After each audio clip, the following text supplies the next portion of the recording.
Hi, everyone, and welcome to our next installment of E-XPO. This is an ongoing event that we've been holding every 2 weeks, and bringing folks together to talk about what's going on in our work, and and focusing primarily recently, and also since we got this started regarding COVID-19, and we're calling this the new normal because we all are in a new type of normal where we're dealing with a lot of things, with the pandemic being at the forefront. So I'm Mark Owens. I'm with Reliant Construction Management, and I'll introduce myself a little bit further, but I want to go around to introduce the team of our core folks at E-XPO. Annetta, would you like to lead off on that? Sure. Hi, everybody. It's Annetta with Van Cal Property Management. I'm one of the community association managers. We provide services to HOAs and rental communities in San Francisco. Nice to meet you. Daisy? Oh, go ahead, Daisy. Hi, I'm Daisy with IQB Construction and Roofing. I'm their marketing manager. We are a general construction company, and we do interior renovations, exterior decay repairs, and the whole roofing envelope. Great. Brian? Hello, Brian Garcia with Restoration Management Company. I am the account executive for San Francisco and the Peninsula. Restoration Management Company is a full-service disaster recovery company. We take care of everything from fires, flood, especially important right now with all the smoke that's going around. We do the odor elimination for the smoke damage that's going on. But we're full service and here to help you 24 hours a day, 7 days a week. Great. And Martha with the door? I think you're good, Martha. Martha, you got to unmute. Hi, sorry. Good start. So my name is Martha Barron. I'm the business manager for Indoor Painting, and we're painting contractors here in the Bay Area. We service HOAs, multifamily units, commercial, and we also have a residential business. We basically do in the painting division, and we're here to serve. Great. Before I introduce our guests today, I just wanted to expand on a little bit about myself. Again, I'm Mark Owens with Reliant Construction Management. We're a full-service construction management firm servicing the entire Bay Area, developing scopes of work, overseeing small to large construction projects, capital improvements, construction defect reconstruction projects, capital improvements, fire life safety, risk management, what have you, and we've been around since 2009. So as I'm about ready to introduce our guests, but I wanted to just elaborate just a little bit more on a couple of house rules. Number one is this is a chance for you folks to learn and also ask questions. So at the bottom of the screen, you should see a number, and you can type and text your name and your email there if you have any questions, and we can answer them in real time. Because if you have questions after this event, please feel free to also text or email over, and we can then also respond to you even after the event is done today. So again, as I mentioned briefly, this is we're ongoing conversation around COVID-19, the new normal, and we were talking about we started this conversation in our last session regarding increased costs, potentially what's happening now, and maybe what we're planning for regarding what that would look like because of COVID-19. Whether it's planning, equipment, you name it. So this time around, we want to get the property manager's perspective. So we have Clarissa Argueta from Legacy Community Management. So Clarissa, if you can talk a little bit about yourself, who you are, and your company, that'd be a great introduction for us. Great. Thank you for inviting me to be part of this. My name is Clarissa Argueta. I'm from Legacy Community Management. Legacy has been in business for about 10 years. My husband and I started the company about 10 years ago. I've been in the industry for about 20 years, and we service mainly the South Bay, but we go as far as Palo Alto, and we service around the entire South Bay. Happy to be here, happy to provide my input in all of this, and again, thank you for the invite. You're welcome. Thank you. We love having you. So, the pandemic hit all of us pretty, everybody really hard in a variety of different ways. But obviously in the work that we do, whether we're vendors or on the property management side, we had besides the shelter in place and kind of scrambling, as we started easing up and work started resuming, you know, things obviously started happening. Things are continuing to happening. It's changing. So we want to talk a little bit about how you are preparing your clients, whether they're HOA boards or individual homeowners, whoever you're managing, on not only the reality of the pandemic, but potential increased costs and any other factors that are affecting. And since we're in budget season right now, it's a good topic to begin discussion. So, Chris, do you have any thoughts on your perspective on that? Go ahead. You want to go ahead? No, no, go for it. I was gonna say, or we can Rochambeau. Never mind. So I was just gonna say, we've been kind of monitoring websites like the CDC for the latest best practices, guidance from public health experts. We're just setting keeping homeowners in a loop about our vendors, our vendors, and letting them know what their disease management measures are and their plans and ability to provide services, and in the event if there's a personnel shortages. So keeping homeowners in a loop, constant communication. Okay. To add to that, that is 100% correct. We've also been checking to make sure that we're following all the proper guidelines. And as you know, we have different counties that we have properties in. So we have to check every county, make sure things are okay. So we've been monitoring that. In regards to prices, I haven't seen a lot of changes yet, but I know they're coming. All the vendors they have to, get more stuff, cleaning supplies, different things, prepared differently for the protocols that you have to follow now. And that's an increased cost, and that cost will have to be passed on at some point. So I know it's coming. We're telling our boards to be prepared for that. We are starting budget season, the fun time of the year for all managers, right? We're starting to look into numbers for next year. I have experienced that a lot of the big projects for 2020 that were scheduled between March and now, a lot of them are being postponed until 2021. For many reasons. One, we don't want to inconvenience owners because of the COVID-19 situation, sheltering in place, and the potential exposure and the potential liability that comes with that too. And second, financially, we don't know how owners are doing financially. So we don't want to start a huge project and then find out that there are problems financially. But so far, I'm happy to tell you that at least with our properties, we haven't had a lot of financial problems with a lot of our HOAs, which is a blessing on its own, hoping that it stays that way. And then we're starting to do some projects late in the year, most of them in 2021, and we're preparing for it. Yeah, that's good. Yeah. I also, want to say it's budget season that started for me as well. And I've been asking vendors if they're increasing their costs. A lot of them are saying no, which is kind of nice for the HOAs, but at the same time, it's makes me wonder if they're eating the cost or just just can't afford to lose clients at this time, right? Those are my thoughts, but I think that's something that the vendors can actually confirm. But I've been experiencing the same, and the only what I'm thinking is, well, the vendors don't want to lose the clients that they do have now, and they want to make sure that they know they're appreciated, and they need their services and their business, I should say, and we need their services. So I don't know if that's what's happening, but I have a feeling that in a few months we will be seeing a little bit of increased costs because of all of it. Yeah, I feel like we'll see it in maybe next year. Brian, do you want to comment on that, Brian?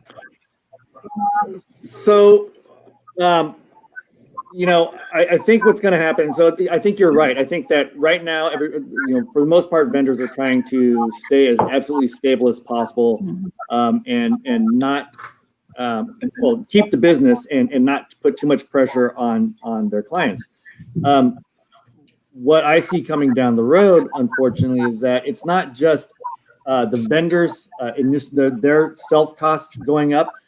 You start looking at things like supplies, right? The supply chains right now are kind of a mess, and so there's delays on supplies, whatnot. But the other thing is that there's beginning to be a dramatic increase in supplies also, which means that we have to pick up that cost, and somewhere down the line, the vendors are going to have to pass those costs along. Now, I think they're trying to be as cautious and careful about that as possible, but it is going to stack up, and it is going to be kind of a domino effect in the long run. And somehow there's got to be that clear line of communication between us as vendors, you as property managers, and your tenants and clients also. So, our goal is to make sure that those lines of communication are as open and clear as absolutely possible. So that's kind of what I'm seeing. And again, right now, I think you're right. I think everybody's trying to be as cautious and conservative on their increase as absolutely possible. But we got to look down the road and what's going to happen. And for me, talking to property managers, especially during budget season, it's my thought on it is I would be asking your boards to be aware that these costs are coming down the road. We don't know what they're going to be because we don't know. We don't know what they're going to be, but they are going to be coming down the road. So it's just a matter of, I would be trying to pad those budgets as much as possible. In case, because an emergency comes up and you have something, a fire or your roof, anything like that happens. I know how much, a condo association, when the roofs need to be replaced, what if it's an emergency? Right? And we have to.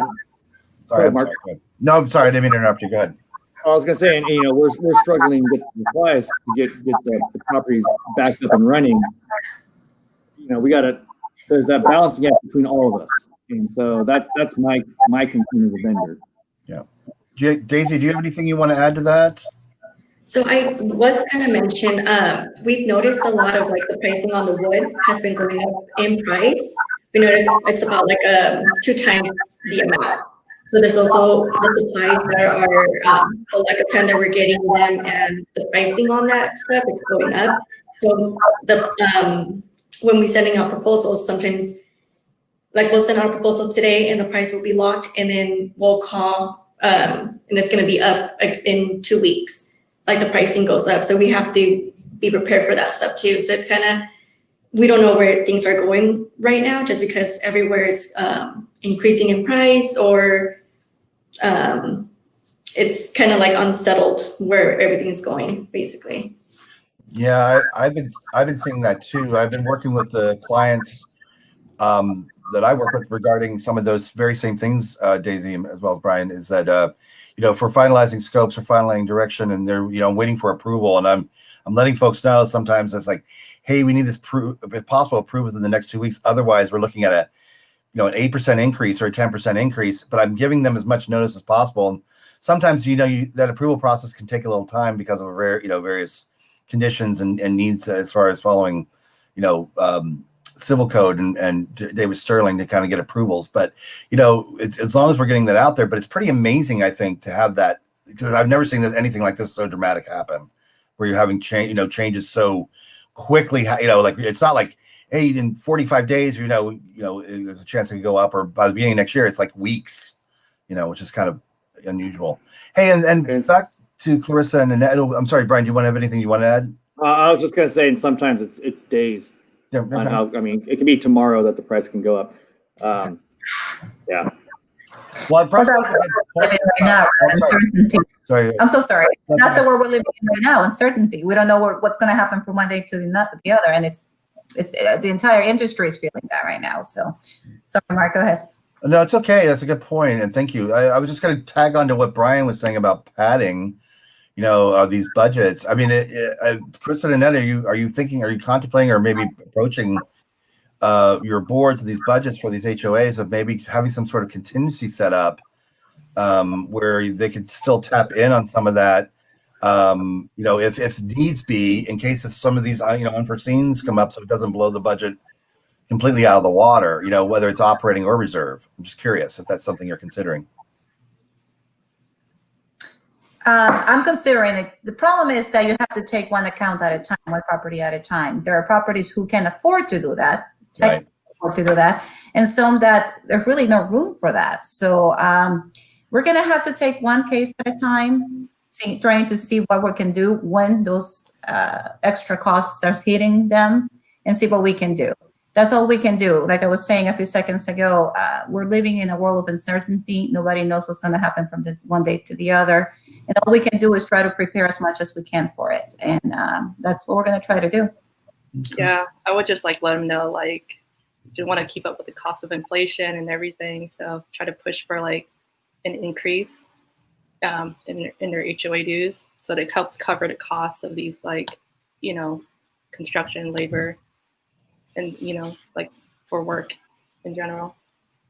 Yeah, I guess you know, I think we're all learning, and it's all a big giant. We're all experiment. It's like a big giant experiment. We're all participating in simultaneously. I mean, there's kind of there's no rules here except that we're making up as going along. And I guess as this fall unfolds, we're all going to figure out more about this. I mean, especially for all of us, but you folks on the property management side, whether this potentially could go on for more than just another year. I mean, it just depends to see what that's going to end up being. And so I think after this next, you know, as we go into coming up to our year, which will be next March, you know, February, March, I guess we'll have a better understanding of what that actually means, boots to the ground, of how that has been implemented for you folks. I know it seems kind of scary, but I guess, you know, just especially when you don't have the unknowns, you don't know what's going to happen. You know, what's coming up next is going to not only impact maybe staffing, but also costs and time and everything. So anyway, it was one to also kind of following on the same line regarding as the vendors and costs. Just kind of want to touch base a little bit on your vendors you're working with, and if they're you know, are they following protocols? If you have any concerns about that, or what are your HOA boards talking about this? Whether it's costs as well as what they're seeing or what they're concerned about or fearful of, maybe regarding costs as well as their involvement with vendors and doing work. Clarissa, do you have any? You want to talk about that, please? Yeah. At the very beginning of the pandemic, because nobody knew exactly how long this was going to take, we were taking the approach of let's only take care of emergencies that cannot wait, and let's wait a month or two and then start. We had a whole spreadsheet of pending work to get done after shelter in place, because nobody knew how long it was going to take. Now that we know this is not a 2-month deal and it's going to be a while, we are asking vendors to connect with our owners to start scheduling stuff. A lot of times, owners do come back saying, I don't feel comfortable with anybody coming into my house. So we have to respect that, keep that so we can go back at some point. And if it's not an emergency, we can leave it as, you know, for a while until they feel comfortable. Any vendor that I work with, I've worked with for many years, and I know they're following every single protocol that needs to be followed. So I'm not too worried about that.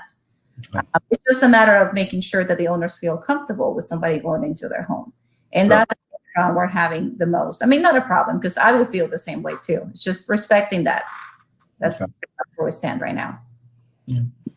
Yeah, same. We're just focused on like work and exterior, or like anything that has to do with like life safety matters. And also just making sure vendors are following, you know, CDC guidelines or best practices, and, you know, just making sure the common areas are clean. And with some of the like in-unit work, we're not like forcing unit owners to like provide access. Like we're understanding of their concerns. So yeah. Well, both you and Clarissa brought up an interesting point that I was thinking about, but thank you for bringing it up. And what that is you talk about disinfecting and cleaning. Obviously, the frequency and also the scope of that has probably changed, correct? And especially if in buildings, properties that you have more common area. And maybe you can talk a little bit about that and how that's affected your job or your, you know, oversight of that, or ensuring costs are online, or all those different things that make that up. Yeah, so we've just been having our janitors like cleaning, like disinfecting all high touch surface areas. So yeah, so the scope of work has changed a lot. There's been additional costs when it comes like for cleaning. So yeah, so just making sure like everything's under control and stuff, you know, like nothing's spreading. A lot of like our homeowners and residents are paranoid about, you know, diseases and stuff. So just making things like contained and cleaned on a daily basis. So there's been like an increase in that. But, like after vendors come and go, like we just make sure like everything's cleaned. Same for us. For those properties that do have janitorial services, because not every property does have janitorial services, For those that do have, we have requested for them to do so. A lot of our properties too, out of safety requirements too, for the new protocols and potential liability concerns, we've closed down pools, we've closed down playgrounds.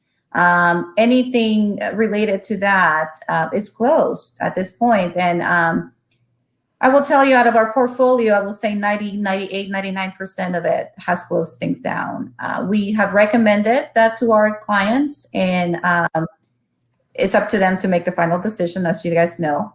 And maybe one or two have decided to move forward with it. We've informed them of the situations and how everything should be, but and they're keeping good care of it. I mean, they're trying to keep things clean themselves. But it's definitely, most of our amenities are closed. I mean, if not all of them, they're closed because of that. So, How is that? Obviously there's a necessity to do this because of guidelines and just, the safety issue. How is that being received for the membership in these locations? Oh, they're upset. Like, I'm sure. Yeah, they're like, but it's not like a public gym or anything. It's like it's open to the public. It's private, but still, like, we just want to slow the spread and everything. And yeah, like even this, I think the CDC recommends the closure of these like gyms and pools and amenities. Yeah. Right. Yeah, it's been a challenge. I mean, I totally understand when the owners are coming from, especially with this heat wave. Everybody wants to pool, right? But I have received, and my staff has received, a number of emails from not very happy homeowners asking, why is my pool closed and the apartment next door is open? We're just looking out for their best interest, and also like in some of my buildings we have like emergency rules, or it states you can't be using the gym or the pool, otherwise you'll get fined. Right? That's how serious it is. Yeah, no, it is. And when it comes to apartment complexes, it's a little bit of a different setup. They have an in-house staff, and they can do things a little differently. With HOA management, if it's offsite, it's a little different. So I try to explain that to the owners. Most of them do understand it. They may not like it, but they do understand the situation. So Dovetailing into that as well, how's it been for you folks if you have any on-site staff, like, front desk people, security, to making sure that they're, supported now, or extra supported with all the COVID, restrictions and obligations for them to be monitoring that, perhaps, as well as any additional training and how they're experiencing and you managing all that with them. I was curious about that. I currently don't have any on-site managers. Yeah, same. Not currently. Yeah, same with me. No on-site staff at all, like security or anything? Okay, just curious. Yeah. No, our most homeowners are eyes and ears, so they'll There you look for things. We also have cameras, so sometimes we have a couple hall monitors. We'll look at the cameras, make sure there's nothing nefarious going on. Yeah, and that is correct. That's exactly what we tell our owners. Yeah. We're eyes and ears. So if you find something, we're not on site, so please tell us and we'll take care of it right away. So I try to go to my building as much as possible, just to make sure everything's okay. At least once a month. Yeah, just do a walkthrough. So that they know I'm not just sitting around doing nothing. So Clarissa, but I'm sure, Mark, that it has changed. And I'm sure the protocols on that. I mean, just thinking about it, when we had an on-site office at a property that was pretty large, actually, we have to follow new guidelines. There has to be new protocols followed for everything, social distancing. A lot of these offices are not even open to the public because they don't want homeowners to be entering the office. Right. I'm sure there's protocols that had to change because of all of this. And it's just new things that we're learning as we go along. Sure. Well, both Chris and Annetta, you have 3 vendors here, myself, actually 4 vendors, myself included. What kind of things are you want to ask us about, as you're planning budget season as we move forward? Anything that you want to, ask us to provide you more information, or being mindful of? I like to know what what are your kind of COVID-19 management measures are, or your plans, or so that let us know what happens if there's you have a shortage in staff or a shortage in PPE. So what your plan is for that. The question actually relates to Annetta, so I'm going to say it. You may answer it in the same answer, but what I have been noticing in the last few weeks particularly is that every time we request for a bid, vendors are extremely busy right now. Our industry is super busy, at least some aspects of it. How is this impacting you with your staff and your capacity of returning bids and scheduling work?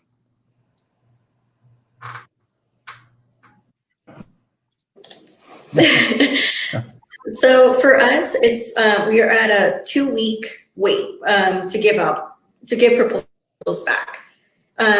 Sometimes it's 3, just depending how busy we are.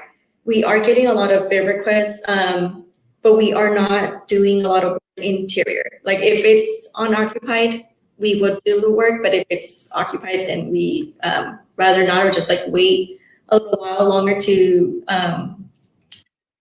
the work. But as a protocols, we are trying to keep everybody with hand sanitizers, cleaning supplies, face masks. I'm constantly ordering face masks just to make sure we have on site, and same with cleaning supplies. I just put it on Amazon and reorder every week, basically, just so we can have enough hand wipes, disinfecting sprays, and everything, just to stay stocked on that. Same with our signs. We have them everywhere. I have big signs, small signs for the COVID-19, and I'm making sure that all of our job sites have them.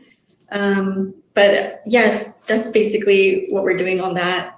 And yeah, to return the bids or proposal requests, yeah, it's a little bit hard. It's just 2-3 weeks that we're out right now, just because we're getting a lot of requests.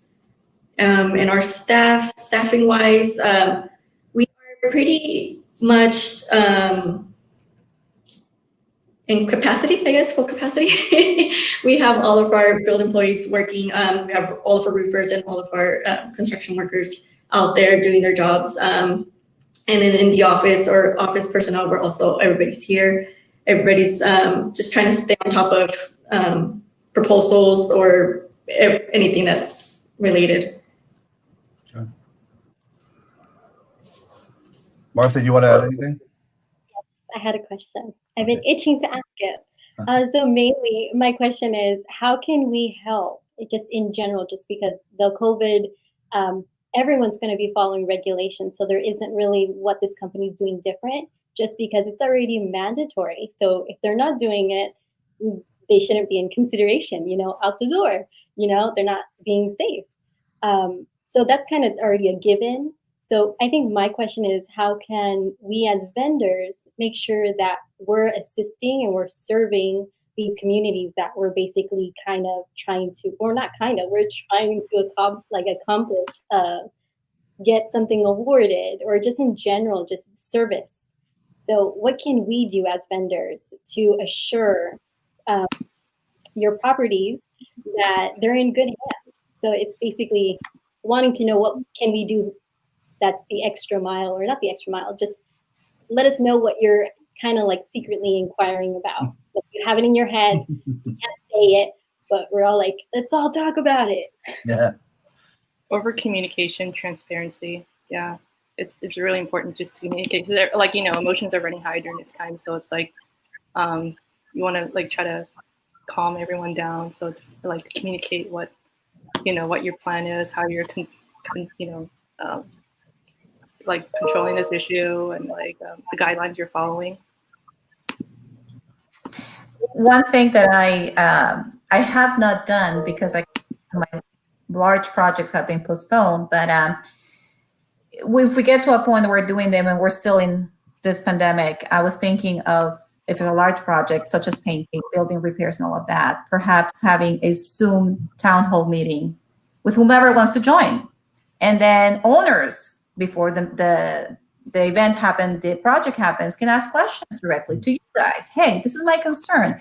What are you going to do about this? And that may be a good way of making it better for the owners, making it part of the project, and making sure that they get the answers directly from you guys. And that may work in the whole process. I'm not there yet, but I'm sure I'll get to it pretty soon. That's good. Yeah. That's awesome to hear, just because it also helps us as vendors strategize in getting your needs met. So making sure that doesn't stay as something you're kind of holding back off and you're not sure about. So it's the key is over communicate, just because that's the only thing that we have going on. You know? Over communicating answers all those questions. Totally agree. Yeah. This has all been great. Thank you, Martha, for wrapping it up for us today. But I want to thank Clarissa for joining us. It's been wonderful having you. You brought a lot to the conversation, and we really appreciate it. Thanks to everyone that joined in to watch us live. Please remember, you can go ahead and text or email. There's that number that'll be back on the scroll there. If you have any questions or have any comments, as well as if you also have any comments about what you might want us to talk about or present about. We're doing these every 2 weeks, so you'll see us 2 weeks from now. I don't have the date off the top of my head, but we'll definitely have a flyer out shortly about what the next topic is. But we really enjoy having you folks and your participation. And please tell your colleagues and friends about this. And you can also watch us offline because it is recorded. So again, thank you so much. And stay safe. Be vigilant regarding these fires. Hope everybody's well. And we'll see you in a couple weeks. Thank you. They say. Thanks, everyone.